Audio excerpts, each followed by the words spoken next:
कल कल हम लोग साइन 60 डिग्री और साइन 30 डिग्री का मान ज्ञात किए थे।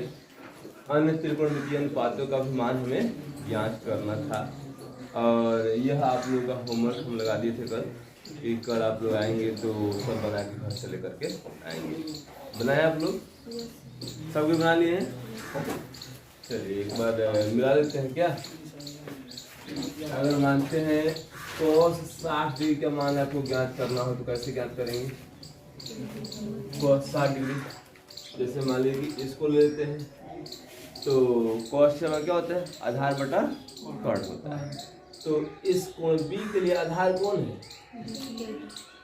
आधार है BD है, ठीक है। AD तो इसके सामने वाली भुजा, सामने वाली भुजा क्या कहते हैं? लंब कहते हैं, ठीक है ना। तो आधार इसका कौन हो गया? BD हो गया और बटा कर्ण, कर्ण कौन है? AB है, ठीक है ना। 90 के सामने वाले भुजा को कर्ण कहते हैं, 90 डिग्री कोण के सामने वाले भुजा को कर्ण कहते हैं। और इसके तो किसी भी न्यून कोण के लिए अगर आप चर्चा करते हैं तो उस न्यून कोण के सामने वाली भुजा को क्या कहते हैं? लंब कहते हैं। और तीसरी भुजा जो त्रिभुज की बनती है वो क्या कहलाता है? आधार कहलाता है। तो BD बटा AB हो गया, BD बटा AB। तो BD का मान कितना है बताइए? BD का मान x बटा 2 और AD का मान, AB का मान x है। आप जानते हैं कि ऊपर वाले के बटा में से नीचे जाए गुना में और नीचे वाले के बटा में से ऊपर जाए गुना में। तो ऊपर वाले बटा में 2 है, नीचे जाए गुना हो जाएगा और नीचे वाले के बटा में कुछ नहीं तो वैसे ही छोड़ देंगे। यानी इसको लिख सकते हैं x बटा 2 गुने यह 2 नीचे चला आया। अब देखिए यहाँ x कट जाएगा, 1 बचेगा तो कितना है? 1 बटा 2 यानी cos 60 डिग्री का मान कितना हो गया? 1 बटा 2। इसी प्रकार से आप लोग cos 30 डिग्री का मान ज्ञात कर सकते हैं। देखिए cos 30 डिग्री बराबर, अब हम 30 डिग्री का कोण देखते हैं। cos थीटा बराबर आधार बटा कर्ण होता है। तो इस 30 डिग्री के कोण के लिए आधार कौन होगा? आधार कौन होगा? AD होगा। आधार कौन हो जाएगा? AD, क्योंकि इसके सामने वाली भुजा BD जो है तो इसका लंब हो गया और कर्ण तो फिक्स है, ये भी कर्ण है, तो इसलिए आधार कौन हो गया? AD हो गया आधार और बटा कर्ण कौन हो गया? AD का मान कितना निकाले थे कल हम लोग? √3x बाई 2, √3x और बाई 2 और AB का मान कितना है? x, ठीक है ना। तो आप जानते हैं कि ऊपर वाले के बटा में से नीचे गुना में होता है, तो √3x बटा 2 गुने x कट गया, कितना बचा? √3 बाई 2 यानी cos 30 का मान कितना हो गया? √3 बाई 2 हो गया, ठीक है ना। इसी प्रकार से आप लोग tan का मान अगर निकालते हैं, tan 60 डिग्री बराबर कि नहीं? tan 60 degree. अब tan थीटा बराबर क्या होता है? लंब बटा आधार। तो इस 60 डिग्री का लंब कौन है? AD है, AD है। आधार कौन होगा? BD आधार हो जाएगा, BD आधार हो गया। AD का मान कितना है? √3x बाई 2 ये नहीं। और BD का मान कितना है? x बटा 2 और आप जानते हैं कि ऊपर वाले के बटा में सो नीचे जाए गुना में और नीचे वाले के बटा में सो ऊपर जाए गुना में। तो A हो गया √3x और नीचे वाले के बटा में 2 है, यह 2 जाके ऊपर गुना हो जाएगा, गुने 2 बटा। अब ऊपर वाले के बटा में 2 है, यह जाके नीचे गुना होगा 2 और बचा क्या है? तो x बचा है। तो यहाँ 2 से 2 कट जाएगा, x कट जाएगा, कितना बचा? √3 बचा। यानी कि tan 60 का मान कितना हो गया?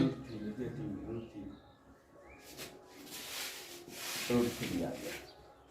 ठीक है ना। अब इसी प्रकार से आप लोग tan 30 डिग्री का मान ज्ञात करेंगे।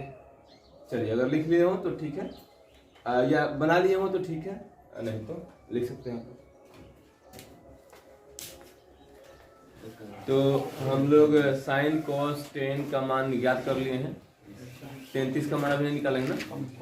अगर मान लीजिए आपको 33 डिग्री का मान निकालना हो, 33 डिग्री का मान अगर निकालना हो तो 33 डिग्री का क्या होगा, लंब बटा आधार होता है ना। तो इस 30 डिग्री के लिए लंब कौन होगा, 30 डिग्री का लंब कौन होगा, BD होगा। तो BD और बटा आधार कौन होगा, आधार AD होगा। तो BD बटा AD।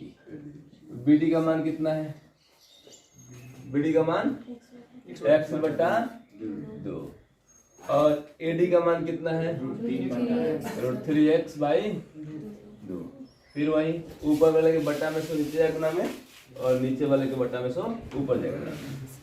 x गुने 2 हो जाएगा, नीचे का 2 ऊपर चला जाएगा, और ऊपर के बटा में जो 2 था वो नीचे आ जाएगा। 2 गुने √3x हो जाएगा। तो यहाँ x कट जाएगा और 2 से 2 कट जाएगा, ऊपर बचेगा कुछ नहीं तो 1, यानी tan 30 डिग्री का मान कितना निकल के आया, 1 बटा √3। ये हो गया आपको tan 30 का मान, ठीक है ना। तो इसी प्रकार से आप लोग अन्य त्रिकोणमितीय अनुपात, अर्थात कहने का अर्थ है कि cot theta, cot 30 degree, cot 60 degree, cosec 60 degree, cosec 30 degree, sec 30 degree और sec 60 का मान ज्ञात कर सकते हैं कि नहीं। अब ऐसे भी आप चाहें कि अगर tan 30 डिग्री का मान अगर 1 बटा √3 आया है तो tan का उल्टा कौन होता है, cot। tan का उल्टा कौन होता है, cot। तो cot 30 डिग्री का मान जो हो जाएगा इसका उल्टा हो जाएगा। 1 बटा √3 का उल्टा क्या हो गया, √3 बटा 1, यानी इसको √3 कर सकते हैं। बटा में 1 रहेगा तो उसको हटा देते हैं, ठीक है ना। तो इस प्रकार से आप अन्य भी निकाल सकते हैं, या ऐसे ही लिख करके आप लोग अन्य ज्ञात कर लेंगे, ठीक है ना। हो जाएगा, हो गया। आगे बढ़ते हैं। अब हम लोग 30 डिग्री, 45 डिग्री और 60 डिग्री देख चुके हैं। अब 0 डिग्री और 90 डिग्री देखना है, ठीक है। अगर आप लोग जैसे मानते हैं कि 3 ठो हम निकाल दिए, बाकी 3 निकालने में अगर आपको कठिनाई हो तो आप मुझे बताएंगे कि सर हम लोग से नहीं निकल पा रहा है, आप हम लोग को सब बता दीजिए, ठीक है ना। तो हम सबको बता देंगे, लेकिन आपको कहना पड़ेगा कि हाँ सर बाकी सब त्रिकोणमितीय अनुपात का मान भी आप निकाल लीजिए, तो मैं उनको भी निकाल दूंगा, ठीक है। और मैं अब आपको 0 डिग्री का बता रहा हूँ, ठीक है। 0 डिग्री का बता रहा हूँ, 0 डिग्री का मान कैसे निकलेगा, आइए देखते हैं। अब हम लोग 0 डिग्री के लिए चर्चा करते हैं, ठीक है ना। आइए एक त्रिभुज बनाते हैं, संपूर्ण त्रिभुज।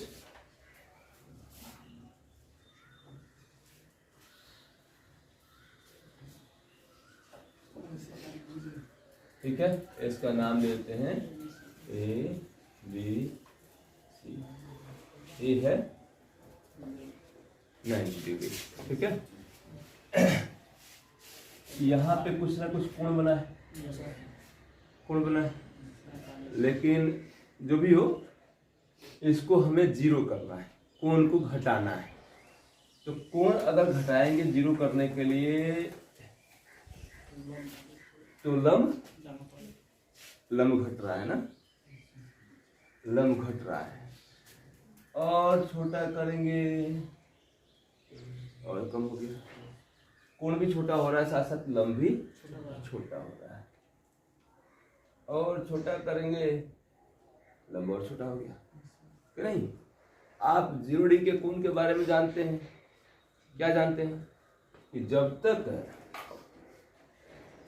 दोनों किरण अगर एक ही पर, यानी दोनों किरण समपाती नहीं हो, तब तक उनके भी 0 डिग्री कोण नहीं बन सकता, ठीक है। कोण किसे कहते हैं पहले बताइए। यदि 2 किरणों का प्रारंभिक बिंदु एक ही हो, यानी जैसे मान लो कि एक किरण यहाँ से शुरू हो रहा है और दूसरा किरण यहीं से शुरू होता है, यानी दोनों का प्रारंभिक बिंदु एक ही हो, एक ही जगह से दोनों शुरू होता है, तो दोनों के बीच के जगह को क्या कहते हैं हम लोग? कोण कहते हैं। ठीक है, तो यहाँ कुछ ना कुछ कोण बन रहा है कि नहीं?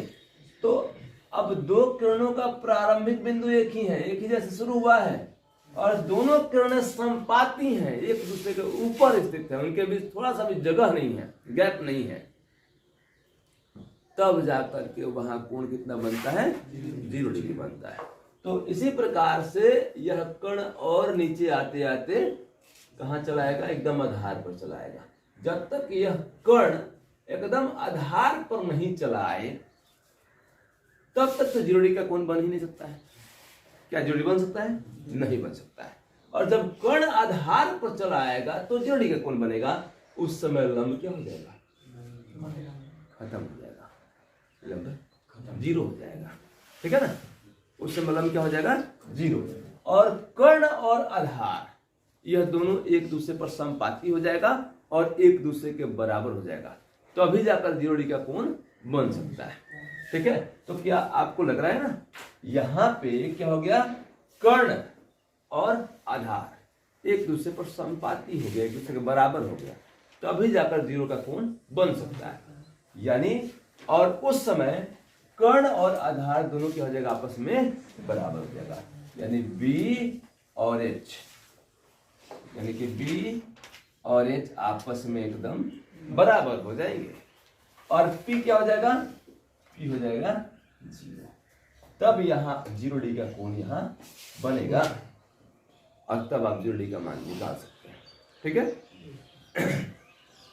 तो इस स्थिति में यानी जब थीटा बराबर 0, जब थीटा बराबर 0 तो P क्या हो जाएगा? लंब क्या हो जाएगा? 0, और आधार और कर्ण आपस में बराबर हो जाएगा।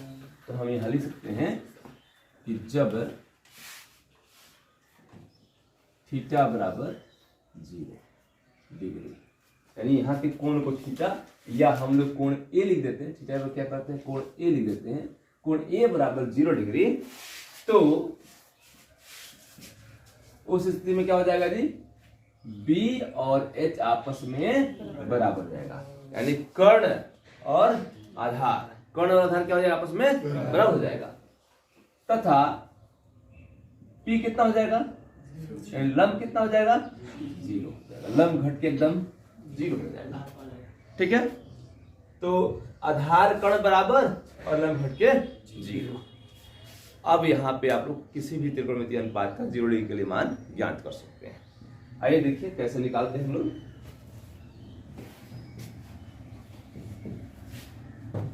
तो हम चाहें तो इस लंब और कर्ण को हम लोग इस भुजा के रूप में भी चेंज कर सकते हैं, यानी हम कह सकते हैं कि AB, आधार को क्या कहेंगे? AB कहेंगे।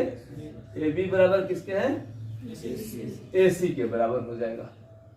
और तथा P कौन है? यानी BC, और BC बराबर क्या हो जाएगा? 0 हो जाएगा। अब देखिए यहाँ पे हम लोग क्या कर रहे हैं कि साइन 0 डिग्री का मान ज्ञात करते हैं, साइन 0 डिग्री का मान निकालते हैं। तो क्या होगा? ठीक है, लंब बटा कर्ण, तो इसके लंब कौन है? कोण के लिए BC लंब है, और कर्ण कौन है? कर्ण तो AC कभी बदलेगा नहीं। ठीक है, और BC का मान कितना आ गया है? 0, और बटा AC कितना है?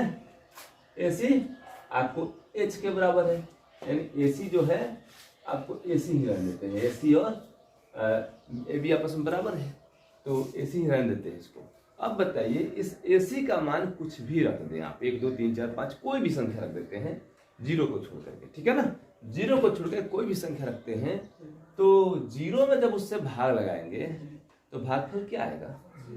0।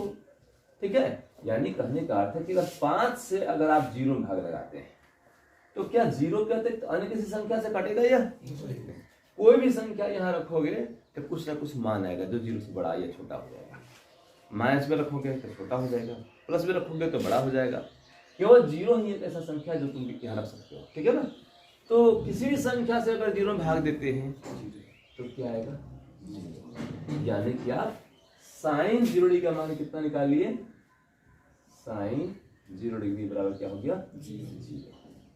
ठीक है, उसी प्रकार से अगर cos 0 का मान आपको निकालना है तो कितना आएगा? cos 0 क्या होता है? आधार बटा कर्ण। तो आधार कितना है इसका कोण के लिए? ए बी आधार है। और कर्ण कौन है? कर्ण AC है, ठीक नहीं? तो अभी हम लोग देखे थे क्या कि AB और AC दोनों आपस में बराबर है। तो आप चाहे तो AB को AC में चेंज कर लें या AC को भी AB लिख सकते हैं। तो आप लिख सकते हैं AB बटा AB। हम क्या किए? AC को AB में चेंज कर लिए क्योंकि दोनों आपस में बराबर है, ठीक है ना? तो AB से AB कट गया, कितना मतलब AB, यानी cos 0 का मान कितना निकल के आ गया? cos 0 बराबर AB, ठीक है। अगर आपको tan 0 का मान निकालने को कहा जाए, tan 0 का मान, तो tan थीटा क्या होता है? लंब बटा आधार होता है। तो लंब क्या है कोण के लिए? BC लंब है। आधार कौन है? आधार AB है कि नहीं? तो BC का मान कितना निकाले हम लोग? 0। और AB कुछ भी हो 0 के अतिरिक्त है क्योंकि AB बड़ा है, तो 0 तो नहीं है। तो AB से जब 0 में भाग लगाएंगे तो क्या आएगा? 0 आएगा। tan 0 का मान कितना होता है? 0 हो गया, ठीक है। अब इसके बाद अगर आप cosec 0 का मान निकालना चाहें, cosec 0 का मान अगर आप निकालना चाहें तो cosec 0 cosec थीटा क्या होता है? कर्ण बटा लंब। तो इसके लिए कोणीय के लिए कर्ण कौन है? कर्ण तो एकदम फिक्स होता है, कर्ण AC है।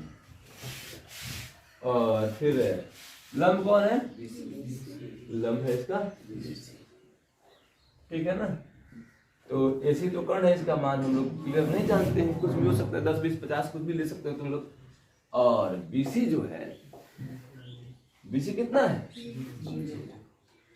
अब बात बताओ तुम लोग कि 5 से तो 0 भाग दिए थे हम लोग, तो 0 आया था कि नहीं? अगर 0 से 5 में भाग देना हो तो कितना भागफल? आप तो कोई भी भागफल लेंगे, गुणनफल क्या आएगा? भाज्य और भागफल का भाजक और भागफल का गुणनफल हमेशा क्या आएगा? 0 आएगा। आप कुछ भी संख्या यहाँ क्यों ना लिख दो। इसलिए हम क्या करते हैं, ऐसे भाग को हम अपरिभाषित बोलते हैं, ठीक है। इसको क्या बोलते हैं हम लोग? अपरिभाषित बोलते हैं। और इसलिए हम कहते हैं कि शून्य से विभाजन जो होता है सो अपरिभाषित होता है। अब शून्य से भाग देना AC में, तो हम क्या कह देंगे इसको? अपरिभाषित। यानी cos 0 का मान क्या हो गया? अपरिभाषित। cosec 0 का मान क्या हो गया? अपरिभाषित हो गया।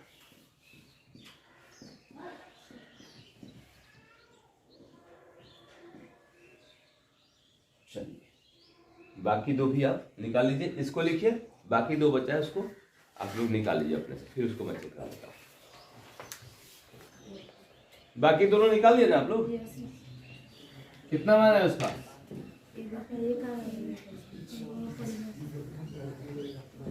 किसका अपरिभाषित आ गया? कॉट का अपरिभाषित आ गया। और सेक का एक आया। चलिए ठीक। अब देखिएगा आप लोग, अगर मान लीजिए कि हम चाहते हैं कि सेक 0 का मान ज्ञात करना, नहीं तो सेक 0 का मान, सेक थीटा बराबर क्या होता है? सेक थीटा बराबर कर्ण बटा आधार। तो कर्ण कौन है? AC और आधार AB। हम जानते हैं कि दोनों आपस में बराबर है, AC और AB आपस में बराबर है। 0 के लिए AC और AB आपस में बराबर है, ठीक है ना?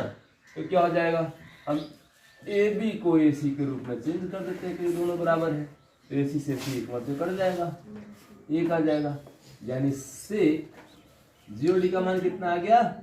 1 आ गया। 1 आ गया ना। अब इसके बाद बचा है cot 0 की, नहीं? तो कॉट 0 डिग्री का क्या होगा, कॉट थीटा का क्या होता है जी, आधार बटा लंब। तो आधार ए के लिए कौन है, ए बी है, और लंब कौन है, बी सी है। तो 0 डिग्री के लिए, 0 डिग्री के लिए ए बी का मान कितना आया था, ए बी का मान तो ए बी था कि नहीं, इसमें कोई बदलाव नहीं आया। लेकिन बीसी जो लंब था वह क्या हो गया था, 0, और 0 से जब किसी भी चीज को भाग देता है तो क्या आंसर आता है, अपरिभाषित।